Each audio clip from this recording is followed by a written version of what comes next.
Il y a beaucoup de questions en ce moment sur le bac. Je ne sais pas si vous avez des enfants ou des petits-enfants qui passent le bac. En tous les cas, ils se posent des questions. On a un téléspectateur notamment qui habite Strasbourg. Il s'appelle Sébastien qui voudrait savoir quelque chose à propos des profs. Bonjour, donc moi c'est Sébastien, je suis de Strasbourg, je suis créateur de bijoux et commerçant. Je vous contacte, j'ai une question effectivement par rapport à la réforme sur le baccalauréat. Il va y avoir de nouvelles matières qui vont être enseignées. Est-ce que les professeurs vont être eux-mêmes formés et comment cela va-t-il se faire? Voilà, écoutez, je vous remercie pour les réponses que vous allez apporter et vous salue bien. Au revoir. Alors, avant de répondre à la question de notre téléspectateur avec Stéphane Klein, je vous propose d'en apprendre un petit peu plus sur la réforme du bac et on répondra tout de suite à Sébastien après. En fait, je sais pas quoi prendre comme option, tu vois, parce que si je veux faire du commerce, ce serait bien de prendre humanité. Mais bon, numérique et sciences informatiques, c'est l'avenir aussi, tu vois. Vous n'avez rien compris à ce que cette adolescente vient de dire. Pas de panique, c'est normal, elle parle de ses options pour le baccalauréat. Car le bac, c'est plus vraiment ce que c'était à votre époque, et encore moins celle de Napoléon, qui l'a créé en 1808. Les temps changent, que voulez-vous? Mais cette fois-ci, le ministre de l'Éducation nous promet une révolution pour le bac en 2021. Fini les 3 sections, littéraire, scientifique et économique et sociale. Dès cette rentrée, les élèves de première choisiront 3 options, puis en garderont 2 en terminale. Histoire de l'art, sciences de l'ingénieur ou encore biologie. Au total, les jeunes pourront choisir parmi 12 matières différentes. Enfin, tous les lycées n'auront pas toutes les options. Du coup, pour certains, cela va encore renforcer les inégalités entre lycéens des villes et lycéens des champs. Autre nouveauté, et pas des moindres, le contrôle continu va compter pour 40% dans la note finale. Et oui, la petite Jessica va devoir travailler toute l'année pour avoir son bac. Fini le temps du coup de bol le jour J. Pas de changement pour la classique épreuve de français en première. Par contre, Jessica n'aura plus que 4 épreuves à passer en terminale, dont un oral. Alors Jessica, contente? Toi qui passes ton temps à disserter au téléphone Voilà, avant de répondre à la question de Sébastien, je vous rappelle que s'il y a des thèmes que vous souhaitez voir abordés autour de notre Stammtisch, vous pouvez nous contacter soit par mail, téléphone ou sur les réseaux sociaux et on répondra à vos questions dans Ensemble, c'est mieux. Alors, Monsieur Klein, la réforme du bac, là, je viens de voir dans notre petit reportage qu'il y avait 12 options possibles. La question de Sébastien, c'est est-ce que les profs, il y aura de nouveaux profs formés à ces nouvelles options? Mais j'ai l'impression que les 12 options, c'est pas vraiment des nouvelles options, c'est des choses qui existaient déjà, non? Alors ces 12 spécialités, effectivement, elles existaient déjà pour la plupart d'entre elles. Il y a une entrée importante du numérique et de l'informatique dans les nouveaux programmes et tous les acteurs sont actuellement mobilisés depuis près d'un an. Aujourd'hui, on a 6000 enseignants qui ont été formés depuis septembre et on a mis un accent très particulier sur les nouvelles technologies et l'informatique. Les 6000 enseignants, c'est 6000 nouveaux enseignants pour le numérique uniquement? Ce sont les enseignants qui sont actuellement en poste dans les établissements scolaires, qui se sont préparés, qui ont accompagné d'ailleurs les élèves de seconde qui sont actuellement en classe pour choisir ces 3 spécialités de première. Et donc maintenant, on est dans une phase où on rentre dans les nouveaux programmes qui ont été aménagés. Et donc c'est vrai, c'est impressionnant, mais on a 6000 enseignants aujourd'hui qui sont en formation. Alors les 12 options, c'est lesquelles? Parce que du coup, le tronc, est-ce qu'il y a alors moi, à mon époque, il y a longtemps naguère, n'est-ce pas? On parlait de tronc commun et ensuite on rajoutait des options. Il y avait les grandes options, puis il y avait les petites options encore qu'on rajoutait. Là maintenant, comment ça se passe? Alors, il y a un tronc commun toujours? Oui, toujours un tronc commun. Vous retrouvez le français, l'histoire-géographie, un enseignement moral et civique, un enseignement scientifique. Vous retrouvez toujours les langues vivantes. Vous avez toujours l'EPS, l'éducation physique et sportive, toujours dans le tronc commun. Et puis, vous avez des enseignements de spécialité que vous allez choisir. Vous allez retrouver, bien sûr, des matières qu'on le connaît depuis toujours. Maths, physique, chimie, histoire-géographie, humanité.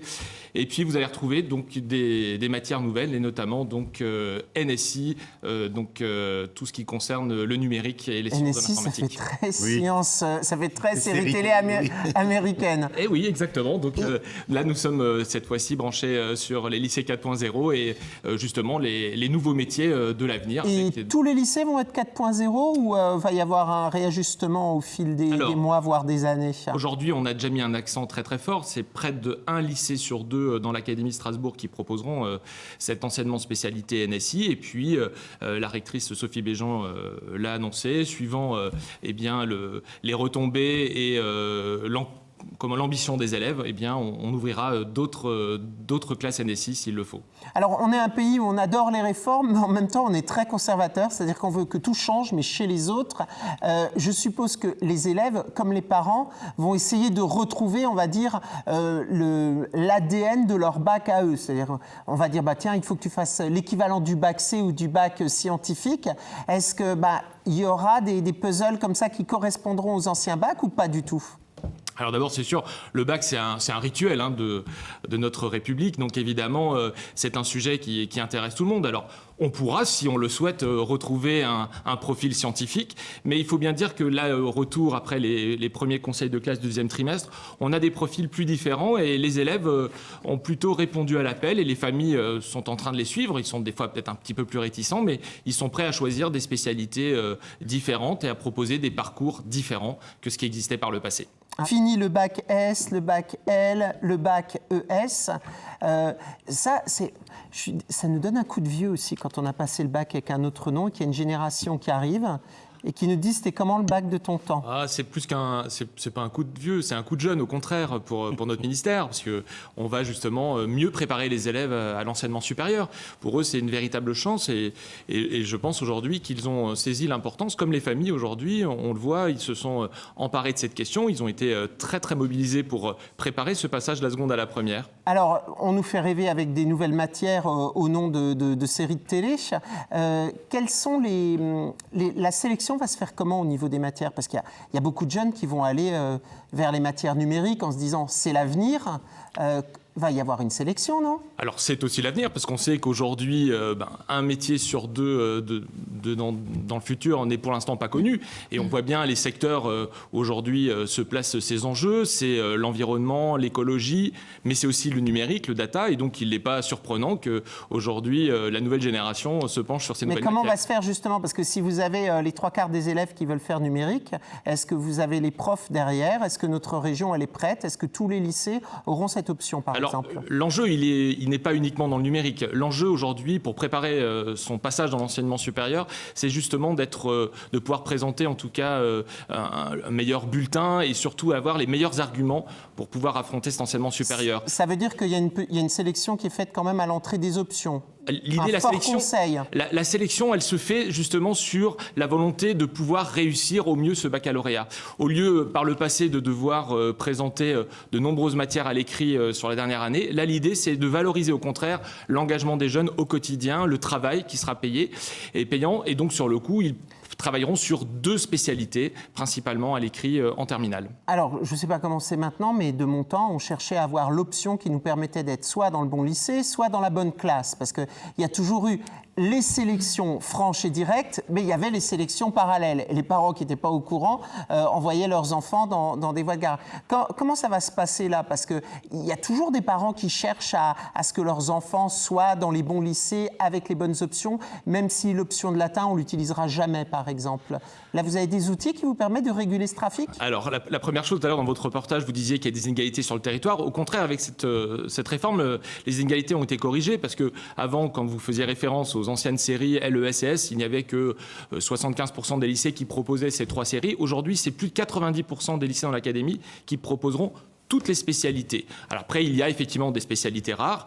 Et aujourd'hui, quand on regarde le retour des conseils de classe, finalement, on arrive à répondre à l'ensemble de la demande des élèves. Maintenant, pour les options, si vous prenez l'exemple du latin, eh bien, les établissements qui proposaient par le passé cette option, qui se rajoutent au programme, eh bien, il n'y a pas de changement. On pourra toujours suivre le latin dans tous les établissements scolaires par le passé. Ou faire du chinois, si on le souhaite. Du chinois, une langue vivante, C. Si on ne dit plus langue vivante 3, mais langue vivante C, effectivement, on pourra faire du chinois, du japonais.